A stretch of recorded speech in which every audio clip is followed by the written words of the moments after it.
नमः संस्कृता साथियों, मैं पुष्पा यादव आप सभी साथियों का अपने चैनल लक्ष्य संस्कृतम में हार्दिक स्वागत करती हूँ। साथियों, हम अध्ययन कर रहे थे डॉक्टर बाबूराम सक्सेना की जो पुस्तक है संस्कृत व्याकरण प्रवेशिका, उसी के आधार पे संधि प्रकरण में साथियों हम व्यंजन संधि का अध्ययन कर रहे थे और व्यंजन संधि में हम सत्व संधि का अध्ययन कर रहे थे। तो सत्व संधि, इसके पहले वाला जो सूत्र हमारा था सत्व संधि हमने पढ़ा इसके पहले। फिर सत्व संधि में जो वार्तिक है, एक वार्तिक दिया है सत्व संधि में, नुम विसर्जनीया सर्व वायो अपि। ये वार्तिक हमारा क्या कहता है, आइए हम आज इस वार्तिक का अध्ययन करते हैं। तो हमने यहाँ लिखा है साथियों, सत्व संधि का जो वार्तिक सूत्र है, नुम विसर्जनीय सर्व वायो अपि। ये सूत्र हमारा क्या कहता है, हमने इसको लिख दिया है पहले से। ये कहता है ऊपर वर्णित वर्णों में से इड अथवा का वर्ग के बाद, ब्रैकेट में लिखा है इड अथवा का वर्ग के बाद, यदि कोई वर्ण दंत सा के ठीक पहले ना हो किंतु क्या हो, अनुस्वार हो, विसर्ग हो, सा में से कोई वर्ण हो और सा, ये दंत सा पूर्व वर्णित वर्णों के बीच में आ जाए तो सत्व आदेश होगा। ऐसा कौन सा सूत्र हमारा कह रहा है, नुम विसर्जनीय सर्व वायो अपि। ऊपर वर्णित वर्णों में से का मतलब है, इसके पहले जो हमारा अगला सूत्र था आपदांतस् मूर्धन्यः इडको आदेश प्रत्यय सूत्र हमारा कह रहा था कि इड अथवा का वर्ग के बाद, पद के मध्य में इड अथवा का वर्ग के बाद क्या हो, अगर कोई प्रत्यय संबंधी सा आता है अथवा आदेशित किया हुआ सा आता है, कौन सा सा, दंत सा, कि कोई प्रत्यय का दंत सा आए अथवा आदेशित किया हुआ दंत सा आए, उस दंत सा के स्थान पर मूर्धन्य सा आदेश करता था। लेकिन उस सत्व संधि, और इसके अंतर्गत जैसे हमने समझाया कौन सा था कि जैसे उदाहरण उसमें दिया हुआ था सत्व संधि में, इसके अंतर्गत जो उदाहरण बताए थे हम कि रामेशु जैसे था, बनेशु, धेनेशु, गोसु, गलोसु, वेसाम, अन्येसाम, ये सारे उदाहरण थे। ये सारे उदाहरणों में इड प्रत्याहार का वर्ग आया, उसके बाद सु का सा आया तो सा का दंत सा होके रामेशु हो गया, बनेशु हो गया। ये तो सत्व संधि कर रहा था। आपदांतस् मूर्धन्यः इडको आदेश प्रत्यय से बनेशु, धेनेशु, गोसु, ग्लौस, एसाम, अन्येसाम, रामेश की जो सिद्धि हुई। लेकिन उसी में नीचे फिर बाबूराम सक्सेना के पृष्ठ संख्या 6 में लिखा हुआ था, पृष्ठ संख्या 58 में था कि सत्व संधि कहाँ नहीं होता, जैसे रामस्य, राम धन अस्य में सत्व संधि नहीं था, हो रहा था। फिर पेशति एक शब्द था, पेशति में सत्व संधि नहीं हुआ क्योंकि पेशति धातु का है और पद के अंत में जो है आया है, इसलिए वहां जो है पेशति में सत्व नहीं हुआ। हरिश का जो सा था वो पदांत का सा था, इसलिए उस सा का सत्व नहीं हुआ, मूर्धन्य सा नहीं हुआ, तो वहां सत्व संधि नहीं हुई। लेकिन उसके बाद एक सूत्र और रह गया था इसी में, नुम विसर्जनीय सर्व वायोपि। साथियों, इस सूत्र को ध्यान से केवल समझना है और इस सूत्र में कुछ भी नहीं है, बिल्कुल आसान है, बस इसका नियम थोड़ा सा कठिन है।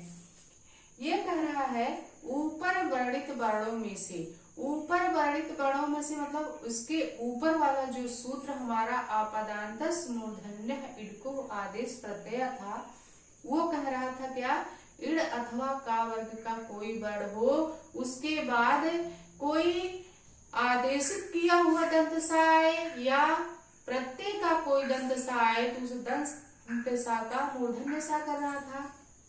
लेकिन ये नुम विसर्जनीय सूत्र कह रहा है कि ऊपर वर्णित वर्ण यानी इड अथवा का वर्ग के वर्णों के बाद क्या है, के बाद यदि कोई वर्ण ना हो, यानी इड अथवा का वर्ण के वर्ण जो है अगर ना हो तो क्या उसके बाद अगर दंत सा आता है तो क्या उस दंत सा का मूर्धन्य सा होगा।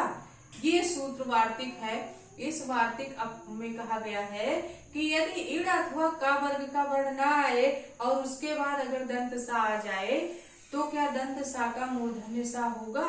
तो इस वार्तिक कारक कात्यायन ने ये वार्तिक दे के लिखा नुम विसर्जनीय सर्ववाय में। उन्होंने कहा कि यदि इड़ अथवा का वर्ग का वर्ण नहीं है, उसके जगह पे क्या है? अनुस्वार है, विसर्ग हो और तीनों सा हो, तालव्य सा, मूर्धन्य सा या दंत सा हो। और उसके बाद क्या हो? उसके बाद हमारा दंत सा इन वर्णों के बीच में आ जाए, यानी अनुस्वार, विसर्ग और तीनों सा के अगर बीच में दंत सा हमारा आ जाता है तो उस दंत सा का मूर्धन्य सा आदेश होगा। ऐसा किसने कहा?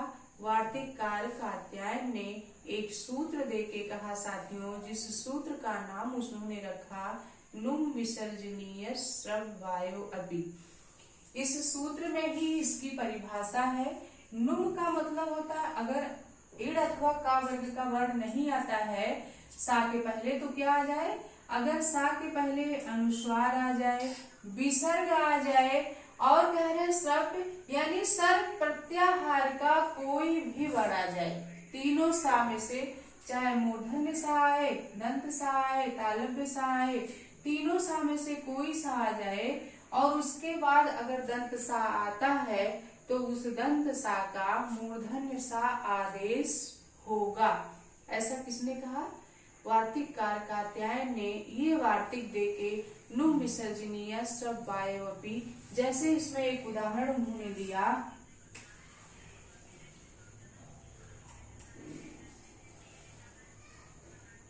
उदाहरण था धनून धन सी, धनून धन सी। अब धनून धन सी में ये जो ना है ये क्या है हमारा? उसके बाद सी का जो सा है ये दंत सा है। अब कह रहे हैं कि इड़ अथवा का वर्ग का वर्ण ना हो, तो ये जो ना हमारा है इड़ प्रत्याहार में नहीं आता है साथियों। इड़ प्रत्याहार में हमारे हरस अथवा दीर्घ आ नहीं आते हैं, बाकी सारे स्वर आएंगे, ई, उ, री, री, ए, ऐ, ओ, औ और अंतस्थ वर्ण आएंगे, या, वा, रा, ला और क्या आएगा? हा आएगा। इतने वर्ण साथियों हमारे इड़ में आएंगे, तो इतने वर्णों के बीच में ना नहीं आ रहा है, अर्थात ये जो ना हमारा इड़ का नहीं है और का वर्ग का वर्ण भी ना नहीं है। का वर्ग का वर्ण ना नहीं है, बल्कि ना किस वर्ग का वर्ण है? तवर्ग का वर्ण है। ता वर्ग का वर्ण पंचम वर्ण है, ता था दा धा ना, पंचम वर्ण ये ता था दा धा ना है। कह रहे हैं इड़ का भी नहीं है और का वर्ग का भी नहीं है अगर उसके बाद सा आ जाए, लेकिन इस सा के पहले क्या आ जाए कि इस सा का मूर्धन्य सा होगा? उन्होंने कहा अगर अनुस्वार आ जाता है, विसर्ग आ जाता है, तीनों सा में से कोई वर्ण हो जाता है और ये सा इन अनुस्वार, विसर्ग और तीनों सा के बीच में आ जाता है तो उस दंत सा का मूर्धन्य सा आदेश हो जाता है। तो ये जो ना है साथियों हमारा इड़ प्रत्याहार का नहीं है और ये हमारा का वर्ग का वर्ण नहीं है, बल्कि ये ना हमारा क्या है? ये ना हमारा अनुस्वार है। ना हमारा क्या है साथियों? ना हमारा अनुस्वार है और अनुस्वार के बाद ये सा आया है। ये ना हमारा क्या है? अनुस्वार है। ये अनुस्वार के स्थान पर ही ना हुआ है, तो ये ना हमारा अनुस्वार है और इस ना के बाद दंत सा आया है, इसलिए इस दंत सा का मूर्धन्य सा आदेश होगा। किस सूत्र से होगा? नुम विसर्जनीय श्रव्वायोऽपि से। नुम विसर्जनीय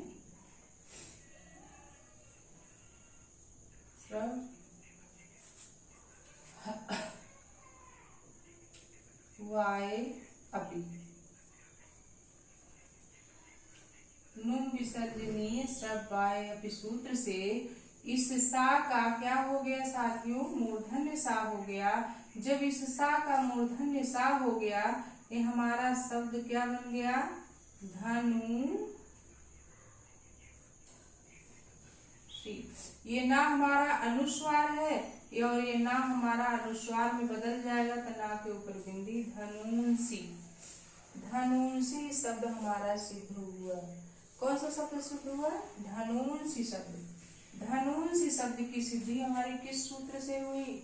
नुम विसर्जनीय स्रपाए अपि सूत्र से। क्योंकि धनुंसी का जब हम संधि विच्छेद किए तो ये ना हमारा इड प्रत्याहार का भी नहीं है, का वर्ग का भी नहीं है, बल्कि ये ना हमारा क्या है? अनुस्वार है। और इस अनुस्वार के बाद दंत सा आया है तो नुम विसर्जनीय स्रबाय सूत्र के अनुसार यदि अनुस्वार आ जाता है तो दंत सा का मूर्धन्य सा होगा। अगर अनुस्वार की जगह विसर्ग होता तब भी दंत सा का मूर्धन्य सा हो जाता। और यहाँ तीनों सा में से अगर लास्ट में कोई सा होता तब भी इस दंत सा का विसर्ग हो जाता। लेकिन इन्होंने वार्तिककार कात्यायन ने केवल एक ही उदाहरण इसमें दिया। उन्हें एक ही उदाहरण कहीं से मिला होगा और केवल अनुस्वार का उदाहरण उन्हें मिला, इसलिए उन्होंने अनुस्वार का केवल एक उदाहरण रख दिया कि जैसे एक शब्द है धनुंसी। धनुंसी का जो सा है साथियों, उस सा के पहले अनुस्वार आया है, जो ना हमारा ये है, ये ना हमारा अनुस्वार है, इसीलिए इस सा का मूर्धन्य सा हो गया। और जब मूर्धन्य सा हो गया तो ये हमारा शब्द क्या बन गया? धनुंसी। वास्तव में ये शब्द हमारा धनुंसी था, धनुंसी।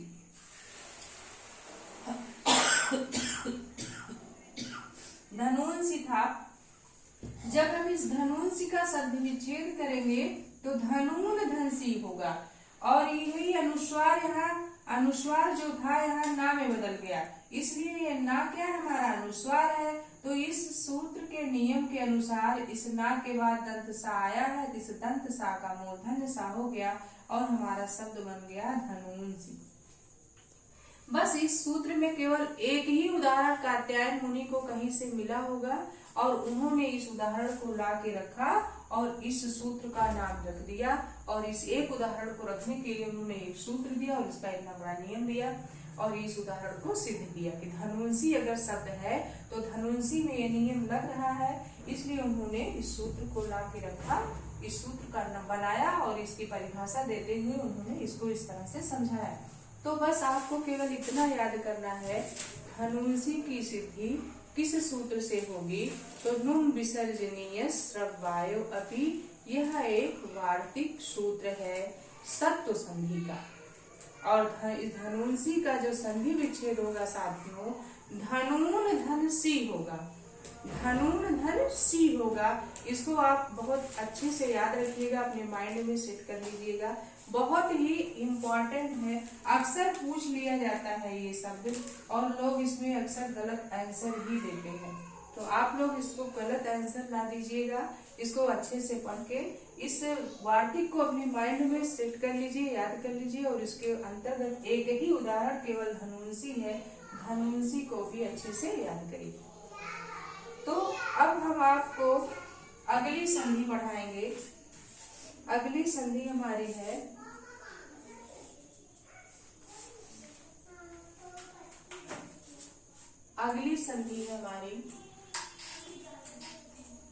अनुनासिक अनुस्वार संधि। उसका नाम दे सकते हैं हम अनुनासिक अनुस्वार। इसमें केवल बाबूराम सक्सेना में लिखा है 25 नंबर पे, इसके अंतर्गत कोई सूत्र नहीं है। पृष्ठ संख्या 58 पे लिखा है कि सम उपसर्ग के माँ के बाद यदि क्री धातु का कोई रूप आवे तो माँ के स्थान में रा होता है और रा के पूर्व स्वर का अनुनासिक हो जाता है। रा विसर्ग होकर फिर सा में परिणित हो जाता है, जैसे संधन स्कर्ता, संस्कर्ता, संस्कर्ता। अनुनासिक के विकल्प पक्ष में उस पूर्व स्वर के आगे अनुस्वार जुट जाता है, यथा संस्कर्ता। तो संस्कर्ता एक की सिद्धि कैसे होगी साथियों, इसको हम आपको थोड़ा सा डिटेल में बता देते हैं। जैसे हमारा इस संधि का क्या नाम दें? संस्कर्ता का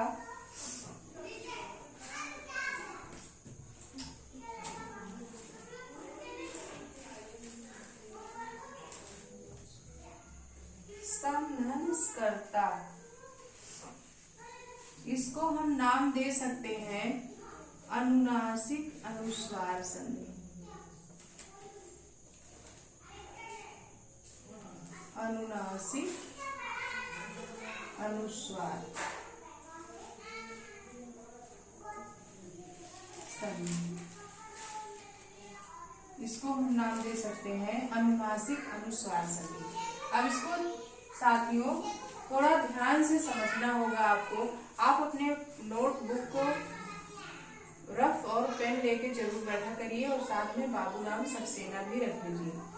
ये अनुनासिक अनुस्वार संधि संस्कर्ता का हम सिद्धि बताने जा रहे हैं। कैसे संस्कर्ता का जो दिया है दो रूप, संस्कर्ता और संस्कर्ता कैसे बना है, तो है इसमें संस्कर्ता में समधन स्कर्ता शब्द है। सम की माँ के बाद स्कर्ता शब्द आया है और ये क्या है, एक सूत्र है। सम परिभ्याम कर्तौ भूषणे अर्थ में क्री धातु को सा का सुट आगम होगा। पहले यहाँ एक सूत्र से, सूत्र का नाम है सम परिभ्याम। सम परिभ्याम कर्तौ भूषणे,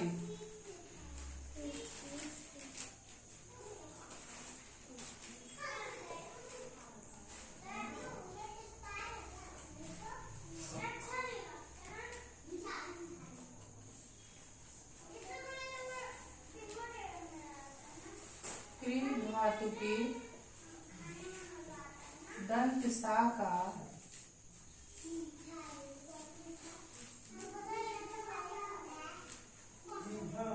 शुट आगम, शुट का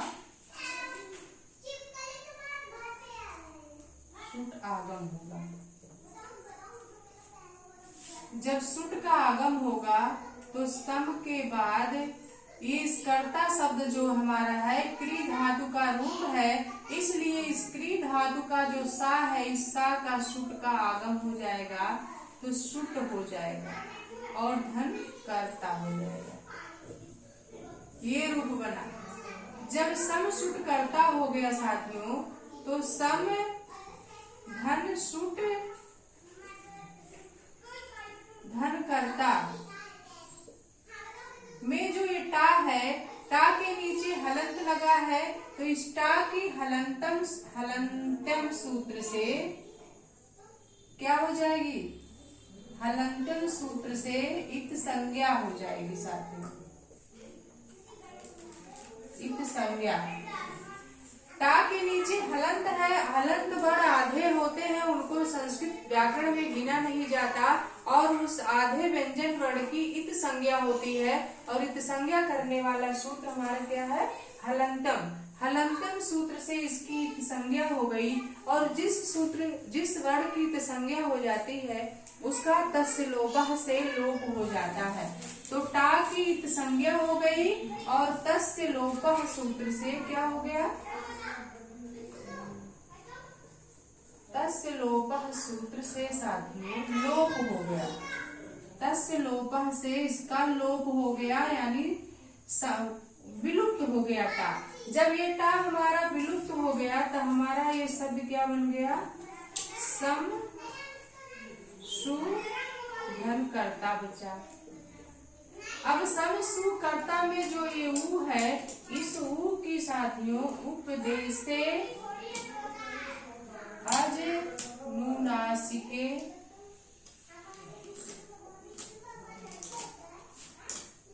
इतः सूत्र से, उपदेशे अज नुनासिके इतः सूत्र से इत संज्ञा, इत संज्ञा हो जाती है। किसकी, ऊ की। उपदेश अवस्था में जो अच होते हैं, अज यानी ये अच है, यहाँ संधि हो गई है। उपदेश अवस्था में जो अच हैं वो अनुनासिक मान लिए जाते हैं और उन अनुनासिक की इत संज्ञा हो जाती है। उपदेश अवस्था में जो अनुनासिक स्वर है उसकी इत संज्ञा हो जाती है। किस सूत्र से? उपदेशे अज अनुनासिक इतः से। जब इसकी इस ऊ की इत संज्ञा हो गई साथियों और तस्य लोपः से उसका भी क्या हो गया? लोप हो गया। और तस्य लोपः सूत्र से क्या हो गया साथियों? लोप हो गया।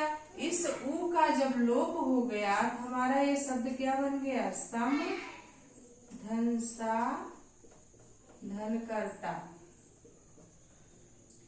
सम सा जब कर्ता हुआ तो क्या हो गया? इस अवस्था में एक सूत्र है समः सुटी। समः सुटी सूत्र कहता है सम के माँ के बाद सुट हो तो माँ के स्थान में रू आदेश होता है।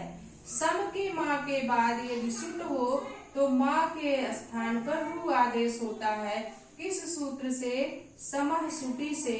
तो माँ का जब रू आदेश हो जाएगा तो सा रू धन, ये आधा सा है क्योंकि इसके नीचे हलक लगा, कर्ता शब्द जोड़ देंगे।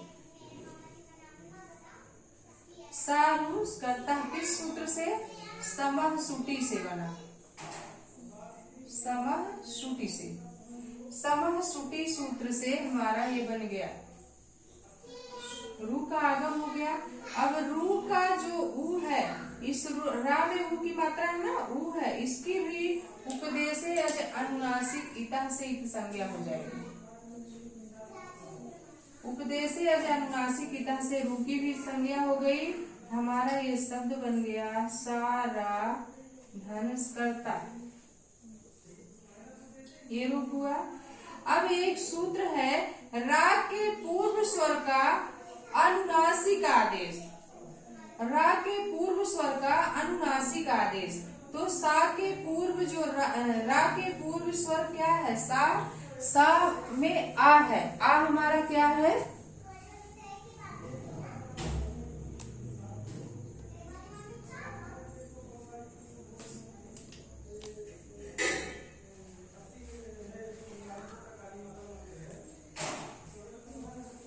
ये रा हमारा क्या है? रा के पूर्व जो सा है, इस सा में स्वर आ है तो इस रा के पूर्व स्वर की अनुनासिक हो जाए। किस सूत्र से? अत्रानुनासिका से।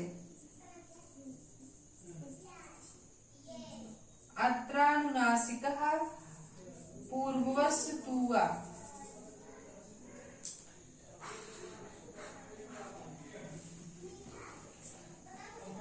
पूर्ववस् तुवा सूत्र से इस रा के पूर्व जो आ है स्वर है उसकी अनुनासिक संज्ञा। तो सा के ऊपर अनुनासिक, फिर रा धनिष्कर्ता। और जहाँ अनुनासिक होता है साथियों वहीं अनुस्वार भी होता है। तो यहाँ सा का जो स्वर आ है जब उसका अनुनासिक हो गया तो जब जहाँ अनुनासिक होता है वहाँ अनुस्वार भी होता है, तो यहाँ अनुस्वार भी हो जाएगा। दो रूप बन गए। किस सूत्र से? अनुस्वारस्य अनुनासिकात् परो अनुस्वारस्य।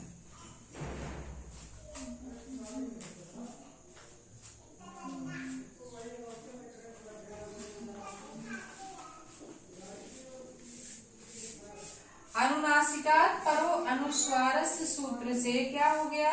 जहाँ अनुनासिक होता है उसी का अनुस्वार, अनुनासिक होता है उसी का क्या हो जाता है साथियों? अनुस्वार हो जाता है। तो क्या बन गया हमारा? सारा कर्ता। ब्लैक बोर्ड में पूरा आएगा भी नहीं, इसको हम फिर से समझाएंगे।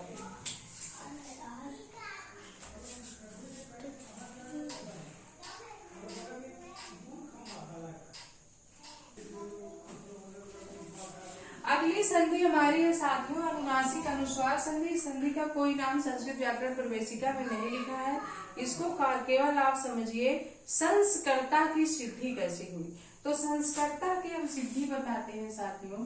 संस्कर्ता में सबसे पहले हम इसका संधि विच्छेद करेंगे तो समधन स्कर्ता हो जाएगा। समधन स्कर्ता जब हो गया तो सम के माँ के बाद अगर क्री धातु का रूप हो तो क्री धातु का जो सा होता है उसका सुट आगम, तो सम के माँ के बाद यहाँ सा है, क्री धातु का कर्ता, इस सा का सुट का आगम हो जाएगा धन कर्ता। यहाँ एक सूत्र लगेगा कौन सा, सम परिभ्याम कर्तो भूषणे से, कर्तो भूषणे से कि सम परिभ्रम कर्तो भूषणे अर्थ में क्री धातु के सा का सुट आगम। तो कर्ता शब्द जो यहाँ है ये क्री धातु है, इसमें कौन सी धातु है साथियों, क्री धातु का है, क्री धातु है। तो क्री धातु का जो सा है इस सा का सुट का आगम हो गया तो सब सुट कर्ता हो गया। अब इस सुट के जो टा है इस टा की क्या हो जाएगी, हलंत्यम सूत्र से साथियों इत संज्ञा हो जाएगी, हलंत्यम सूत्र से इत संज्ञा। और एक सूत्र है तस्य लोपः सूत्र से जिसकी इत संज्ञा होती है उसका क्या हो जाता है, लोप हो जाता है। तो हलंत्यम वर्ण टा हलंत्यम, इसके नीचे हलंत लगा है इसलिए हलंत्यम सूत्र से इसकी इत संज्ञा होगी, और इसकी इत संज्ञा होगी तो जिस वर्ण की इत संज्ञा होती है उसका एक सूत्र है तस्य लोपः से लोप हो जाता है। तो टा का लोप हो गया तो ये हमारा शब्द बन गया सम सु धन कर्ता। अब सु का जो ऊ है साथियों इसका एक सूत्र स्वर अनुनासिक स्वर का इत संज्ञा करने वाला एक सूत्र है उपदेशे अज अनुनासिक इता। तो उपदेशे अज नुनासिक इतः से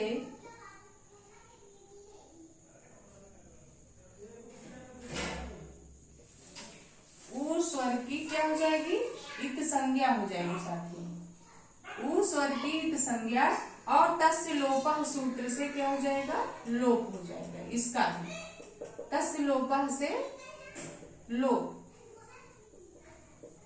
इस ऊ का भी लोप हो गया। जब इस ऊ का लोप हो गया साथियों तो हमारा शब्द बन गया सम धन सा धन कर्ता, सम धन सा धन कर्ता। तो सम धन सा धन कर्ता हुआ, तब सम के सा सुट का जो सा है उसके पहले इस सम का जो माँ है इसका रू आदेश होगा किस सूत्र से साथियों, एक सूत्र है, एक सूत्र हमारा है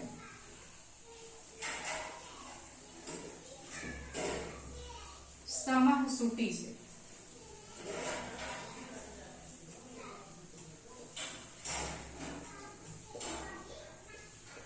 समः सुटी सूत्र से सम के माँ का रू आदेश होता है, कब होता है, जब इस सम के माँ के बाद सुट का आगम हो। तो यहाँ सुट का आगम हुआ है, कर्ता संस्कर्ता में जो इस कर्ता का जो सा है इस सा का सुट का आगम हो गया सम परिभ्याम कर्तो दूसरे से। फिर इस सुट में टा की हलंत्यम से एक संज्ञा तस्य लोपः से लोप होके सु बना सम सु करता। फिर सम सु का जो ऊ है इस ऊ की भी उपदेश से अज अनुनासिक इता से इत संज्ञा हो गई साथियों, तस्य लोपः से लोप हो गया। तब हमारा शब्द बना सम सा करता। अब सम सा करता जब बना तो सम की माँ के बाद यदि सुट का आगम होता है तो इस माँ का रू आदेश होता है किस सूत्र से, समः सुटी से। तो इस माँ का रू आदेश हो गया। अब रा में जो ऊ है इस ऊ की भी फिर उपदेश से अज अनुनासिक इत से इत संज्ञा हो जाएगी। उपदेश से अज नुनासिक इतः सूत्र से, इस सूत्र से जहाँ ये ऊ की इत संज्ञा किया था वही सूत्र फिर यहाँ स्वर का इत संज्ञा कर देगा। ऊ क्या है साथियों, उ हमारा एक स्वर है। इस स्वर का फिर ये उपदेश अनुनासिक संज्ञा कर देगा। जब उ का संज्ञा हो गया तो ये हमारा शब्द क्या बन गया? स रा धन कर्ता बन गया।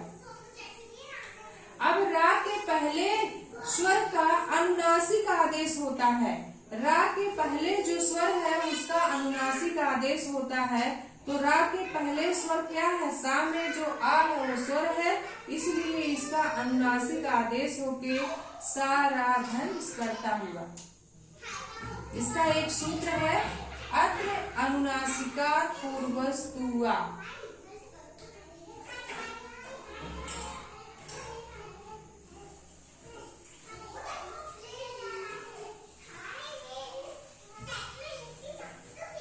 अनुनासिकात पूर्वस्तुआ सूत्र से कि अनुनासिक का पूर्व वर्ण का अनुनासिक आदेश, तो रा के पूर्व वर्ण जो हमारा सा है, इस सा में आ स्वर है, उस आ स्वर का अनुनासिक हो गया।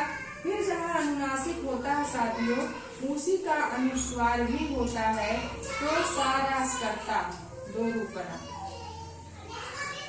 तो यहाँ अनुनासिक का अत्र अनुनासिका पूर्वस्तुआ से अनुनासिक हुआ, और अनुनासिकात पर्व अनुस्वारा है एक सूत्र है।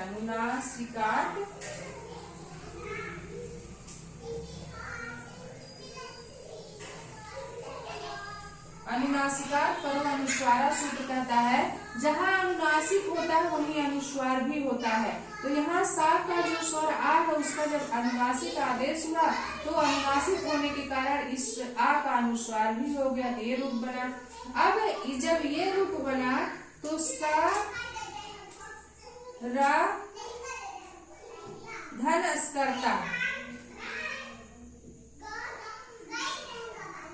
कर्ता हो गया। तो ये कह रहा है कि रा के बाद यदि खर प्रत्याहार के सा के स्थान पर आदिष्ट रा के बाद यदि खर प्रत्याहार का वर्ण आए तो रा का विसर्ग हो जाता है। विसर्ग संधि में हम पढ़ाएंगे, एक सूत्र है खर वसानो विसर्जनीय।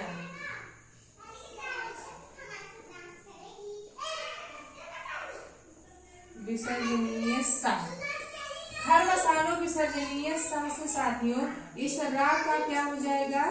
विसर्ग हो जाएगा। जब रा का विसर्ग हो जाएगा तब ये हमारा शब्द बन जाएगा सह धन कर्ता। एक तो ये रूप बनेगा और एक ये भी रूप बनेगा, दो रूप इसके बनेंगे, सह रा कर्ता, और अनुनासिक वाला भी एक रूप बनेगा धन कर्ता। फिर है एक सूत्र है सम पुम का नाम सो वक्तव्यम। सम पुम और कान शब्द जहाँ आते हैं उसका क्या हो जाता है? विसर्ग का सा आदेश होता है। क्योंकि यहाँ सम शब्द आया है और यही सम का माँ का जो है रू हुआ है, रू का रा हुआ है, रा का विसर्ग हुआ है, तो इस विसर्ग का फिर सा आदेश कर देगा। कौन सा सूत्र हमारा विसर्ग का फिर से सा कर देगा? कौन सा सूत्र? सम पुम का नाम क्या दिया है? सम, हाँ सम पुम का नाम, सम पुम का नाम सो वक्तव्य में एक सूत्र है, वक्तव्य है। सम पुम का नाम सो वक्तव्य सूत्र कहता है सम पुम और कान तीन शब्द। कौन कौन से शब्द? सम शब्द, पुम शब्द और कान शब्द जहाँ आते हैं उसका क्या हो जाता है? सह आदेश। तो ये जो विसर्ग हुआ है सम के माँ का रू, रू का रा, रा का विसर्ग, विसर्ग का फिर हो गया सा, इस सूत्र से सम पुम का नाम सो वक्तव्य से। तो ये हमारा शब्द क्या बन जाएगा? यहाँ समझा देते हैं। फिर ये जब हमारा शब्द बन गया, फिर हमारा शब्द क्या बन गया? संस्कर्ता।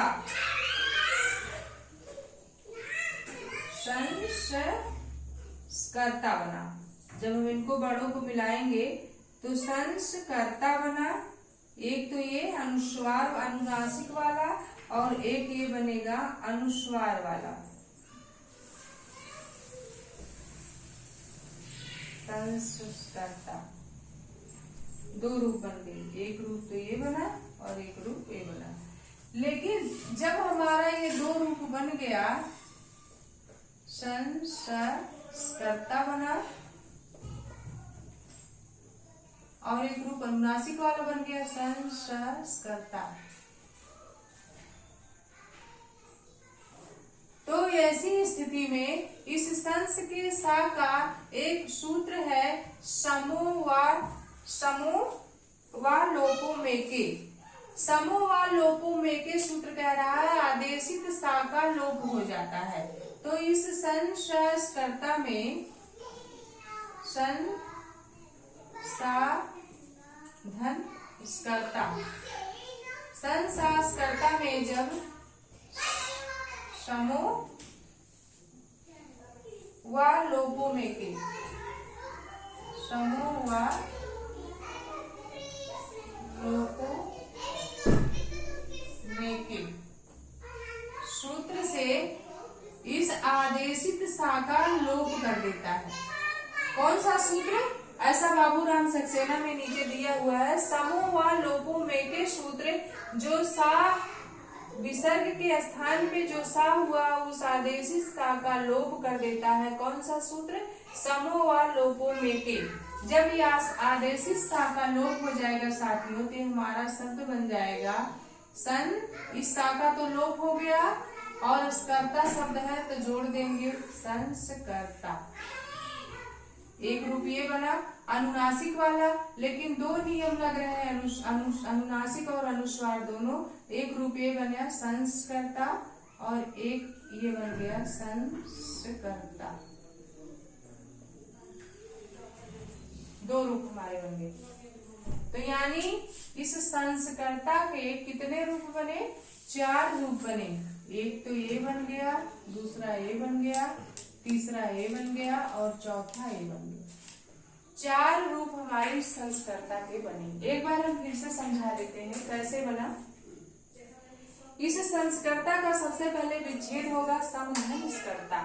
समधन स्कर्ता का जब विच्छेद हो गया तो स्कर्ता ये क्री धातु का रूप है, तो क्री धातु का रूप होने के कारण एक सूत्र है सम परिभ्रम करतो भूषणे से कि क्री धातु का अगर रूप है आया है तो उस क्री धातु के जो सा है उस सा का सुट का आगम हो।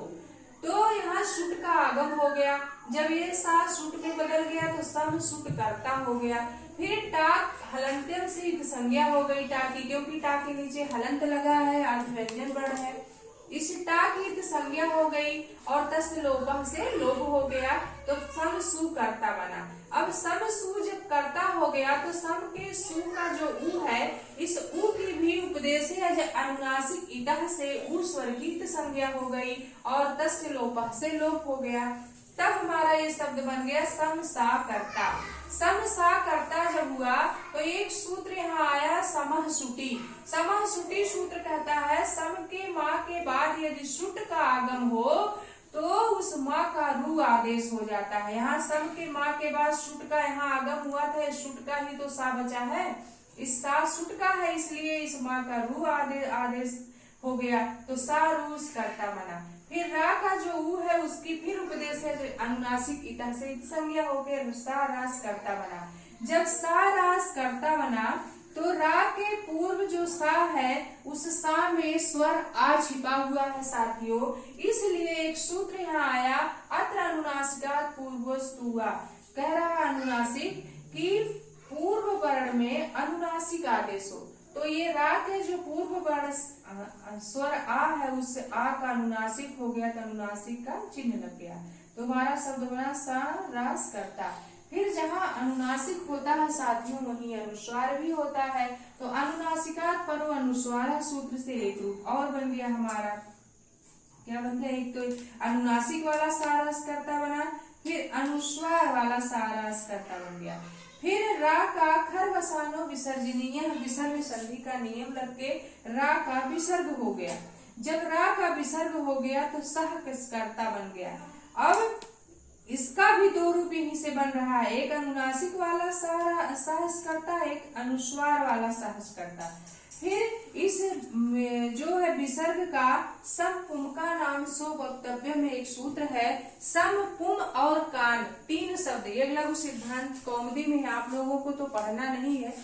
जो टीजीटी वाले सिलेबस टीजीटी की तैयारी कर रहे हैं उनको तो नहीं, बल्कि ये पीजीटी वाले को पढ़ना होता है लघु सिद्धांत कौमुदी, लेकिन फिर भी टीजीटी पीजीटी बच्चे पढ़ते ही हैं आप लोग, तो इसको समझना अनिवार्य है।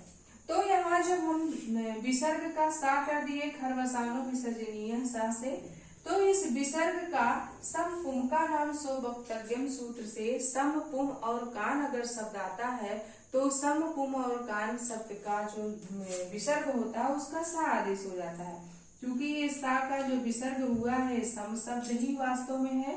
इसी सम का मा का रू, रू का रा का विसर्ग, विसर्ग का फिर ये क्या कर देता है सा आदेश। जब विसर्ग का सा हो गया तो सन शास करता एक अनुनासिक वाला और एक क्या हो जाएगा अनुस्वार वाला। यहाँ अनुनासिक वाला है और एक अनुस्वार वाला, तो दो रूप बन गए संश्वास करता संसास करता। यहाँ हमने लिख दिया है संश्वास करता संसास करता। जब इसके दो रूप ये हो गए, एक तो ये हो गया एक ये हो गया। फिर इस संसास कर्ता में जो सा विसर्ग का जो सा हुआ है, इस सा का एक लोप करने वाला सूत्र आ गया समूह व लोपो में के। समूह व लोपो में के कहता है जो आदेशित विसर्ग के स्थान पे सा हुआ है उस सा का लोप हो जाए, तो इस सा का लोप कर देता है कौन सा सूत्र समूह व लोपो में के। जब इस सा का लोप हो गया साथियों, हमारा ये शब्द बन गया संस्कर्ता और एक अनुस्वार वाला संस्कर्ता, एक अनुनासिक वाला संस्कर्ता, एक अनुस्वार वाला संस्कर्ता। तो इस तरह से संस्कर्ता के कितने रूप हो गए साथियों? 4 रूप हो गए। तो आप सभी से विनम्र निवेदन है, इसको हमने जैसे समझाया है साथियों उसको वैसे इसका विच्छेद सहित और उसके सामने जो सूत्र लिखे हैं सूत्र सहित आप अपने नोट्स में जरूर लिख लीजिएगा, क्योंकि थोड़ा सा कठिन है। तो आज के लिए बस इतना ही साथियों, फिर हम आपको अगली क्लास में मिलेंगे। तब तक के लिए नमस्कार।